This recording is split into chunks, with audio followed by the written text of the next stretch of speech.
E aí, pessoal, tudo bem? Bom, estamos de volta aqui para falar sobre mais sobre física quântica. Na aula passada nós falamos sobre qual é a origem da teoria quântica, de onde vêm esses fenômenos, de onde vêm essas coisas que nos parecem estranhas quando a gente está acostumado com física clássica, né? E hoje, para falar sobre isso, a gente vai falar já mostrando algumas simulações, porque como eu falei, essa parte de física quântica, de mecânica quântica, é um pouco mais complicada de entender porque foge aos padrões e foge aos paradigmas que nós estamos acostumados, tá? Então, eu vou mostrar aqui algumas coisas sobre modelo atômico de hidrogênio, e como esses modelos atômicos, bom, foram construídos a partir do experimento, né? Então, primeiro, eu vou apertar esse botão aqui, que vai ligar um canhão de luz, certo? De radiação. E essa radiação, ela emite todos os componentes, tá? Quando a gente mudar aqui para predição, vocês vão ver que isso daqui são elétrons, prótons, radiação gama, etc, certo? Então eu estou bombardeando um sistema, uma caixa de hidrogênio que tem várias partículas do gás hidrogênio, certo? Pois bem, a princípio, o que o experimento mostra? O que realmente acontece, né? Eu bombardeio isso com todos esses tipos de partículas e de vez em quando vocês podem ver que uma ou outra partícula, ó, preste atenção, que essas roxinhas, uma ou outra espalha, né? Uma ou outra sai, certo? Por que isso acontece? Então, aí se iniciam todas as discussões teóricas a respeito do que está mostrando o experimento, certo? Então vamos relembrar alguns dos modelos atômicos que vocês já conhecem lá da lá das ciências, né? Lá atrás, do sexta série, sétima série, existiam alguns modelos atômicos, né? Existia o modelo atômico de bola de bilhar. Então, nesse modelo de bola de bilhar, era uma bola e isso era o átomo. O átomo era isso. Não existiam componentes subatômicos. O átomo era uma bola e se a gente pensar nisso, no átomo como uma bola, toda e qualquer coisa que bater na bola vai ser ricocheteada, certo? Mas não é isso que acontece no experimento. Algumas dessas partículas passam por essa caixa desse gás hidrogênio, certo? E não são absorvidas ou espalhadas. Então, o modelo de bola de bilhar, na verdade, ele já foi demovido há bastante tempo, mas enfim, não tem condição de ser. Quando se começou a imaginar e a fazer experimentos para pensar em partículas subatômicas, surgiu o modelo de pudim de passas, certo? Então, esse modelo de pudim de passas, a princípio, se imaginava em um pudim, certo? Cheio de algumas partículas internas, onde esse pudim seriam as partículas positivas e os elétrons ficavam aqui dentro soltos, certo? Mas, de novo, assim como toda e qualquer partícula que passasse dentro desse pudim e interagisse com o elétron, poderia ser também espalhada, certo? Uma outra forma de ver esse pudim de passas é aqui quando a gente vê o espalhamento de Rutherford. Nesse pudim de passas, se você tem um pudim de cargas positivas e elétrons dentro, ó, se eu passar partículas neutras, a princípio, você não vai ter interação elétrica, certo? Você não vai ter interação elétrica se eu bombardear esse sistema com partículas neutras, partículas que têm é, prótons e nêutrons aí em, na mesma quantidade, né? Na verdade, não é neutra, as partículas são positivas, mas enfim. Vamos voltar para cá para os nossos sistemas, né? Então, se a gente imaginar um modelo eletrônico do átomo como sendo um modelo de sistema solar, o que aconteceria? Vamos pensar, né? O que acontece com o sistema solar, por exemplo? Os planetas orbitam em torno do Sol, mas eles estão se aproximando do Sol em uma taxa muito pequena, obviamente, mas eles estão se aproximando e em centenas de milhares de anos eles vão ser absorvidos pelo Sol, né? Num sistema eletrônico, elétrico, na verdade a mesma coisa tenderia a acontecer, tá? O elétron iria ser atraído pelo próton, e iria colidir com o próton e iria colapsar. A gente sabe que isso não acontece, porque senão a gente não existiria a matéria como nós conhecemos, certo? A matéria existe porque existem níveis eletrônicos bem definidos. O elétron fica na sua órbita, né? Digamos assim. Pois bem, aí vem o modelo atômico de Bohr, tá? Que é um modelo, na verdade, parte da predição de Rutherford, certo? Então, como é que é o modelo atômico de Rutherford? Que vocês lembram lá, né? Se você tem partículas positivas aqui, certo? Partículas positivas no centro, no núcleo atômico, e os elétrons na eletrosfera, o que vai acontecer? Se eu bombardear esse sistema com partículas alfa, que de fato são positivas, ó, quando elas passarem perto do núcleo atômico, elas vão ser desviadas, certo? Se eu der um zoom aqui, ó, quando essas partículas passarem perto do núcleo atômico, elas vão ser desviadas, e isso acontece no experimento, tá? A princípio. Então, se a gente pensar no modelo atômico de Bohr, o que está acontecendo? E é aqui que vem a beleza da física quântica, tá? Da mecânica quântica. Primeiro, nem todas as partículas são absorvidas pelo elétron. Olha o que está acontecendo. Você tem o próton aqui, o elétron está nas eletrosferas, certo? Nas diferentes camadas.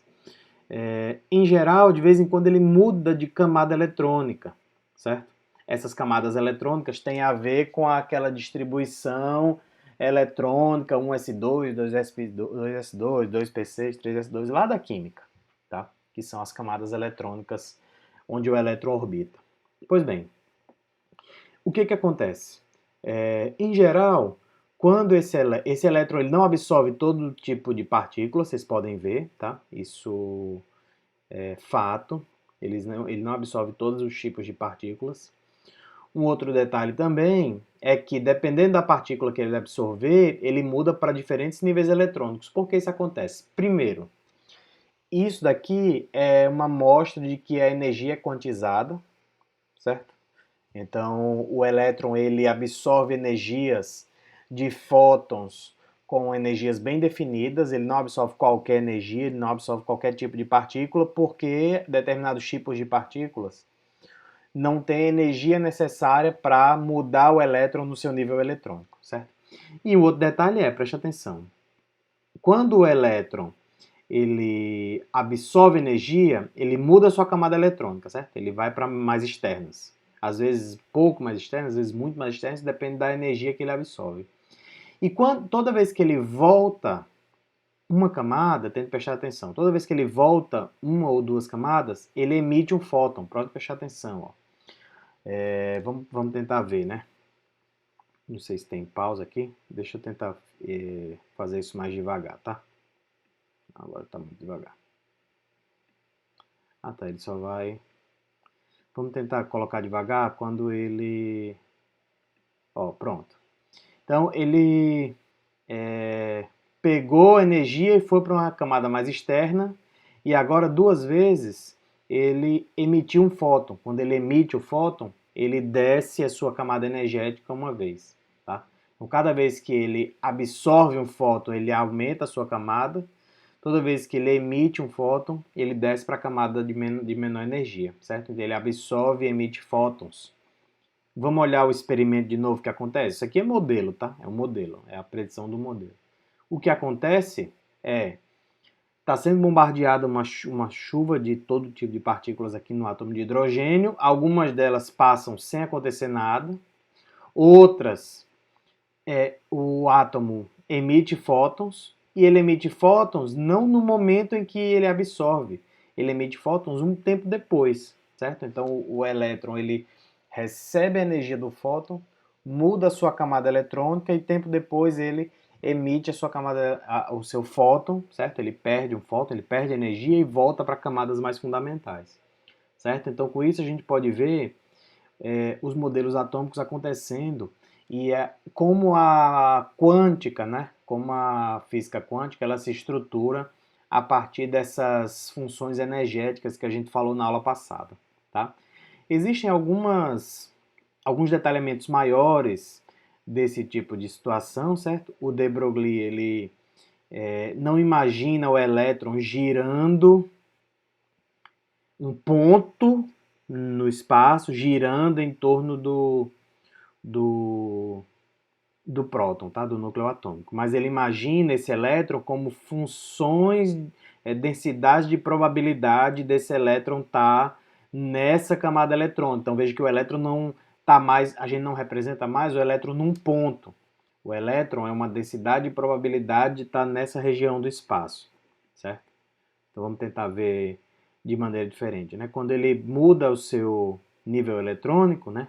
Então ele vai para níveis mais externos ou mais internos. Essa função densidade de probabilidade também muda o seu nível eletrônico para camadas mais externas ou mais internas, certo? Se eu mudar a visão para brilho, né? Então você vai ver algo desse tipo. Certo, gente? Então, com isso a gente falou sobre os modelos eletrônicos, os modelos atômicos, né? E como esse modelo se comporta. Uma coisa bem interessante em relação a isso é que é o chamado princípio da incerteza de Heisenberg. Então, leiam também a respeito disso, tá? É lógico que essas aulas, elas são aulas bem descritivas, porque nessa parte de física quântica, a matemática ela é muito robuscada, então não sei se é o foco para estudantes de engenharia, tá? São coisas que estudantes de física estudam em geral. Mas uma coisa bem interessante em relação a isso tudo é o chamado princípio da incerteza de Heisenberg. Então, dessas coisas decorre o seguinte princípio.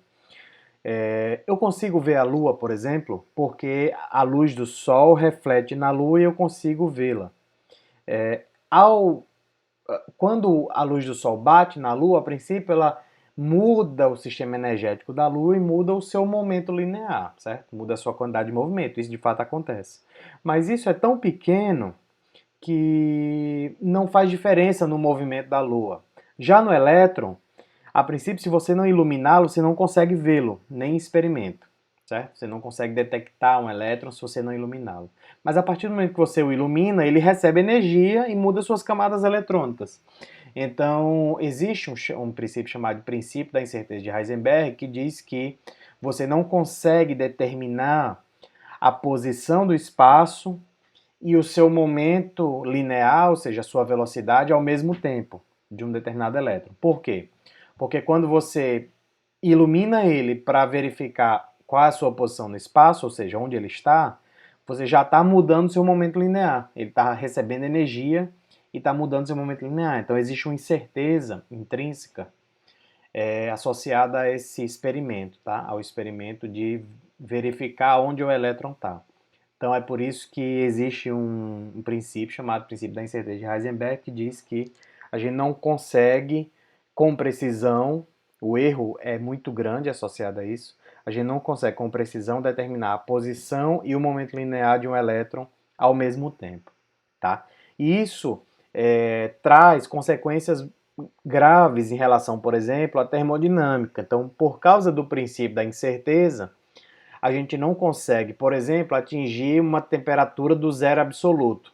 Por quê? Se eu atingo a temperatura do zero absoluto em um gás, isso significaria que a partícula deixaria de se mover, certo? Estaria em repouso. E uma partícula de gás em repouso significaria dizer que eu conseguiria aferir com precisão a posição dela e o momento linear, porque o momento linear dela seria zero, certo? Então, por causa do princípio da incerteza de Heisenberg, isso não pode ocorrer, tá? Então, existem implicações em outras áreas da física. Tá bom, gente? Então, por hoje é só, a gente está finalizando esse capítulo. Na próxima aula eu vou falar sobre alguns outros experimentos da mecânica quântica que são importantes para o nosso dia a dia, tá? E a gente finaliza, eu vou verificar a possibilidade de pensar em alguns exercícios para vocês E já na próxima semana a gente vai fechar a data da prova, tá? E a data da PF posteriormente. Tá bom, gente? Então, de novo, obrigado pela atenção de sempre e até a próxima.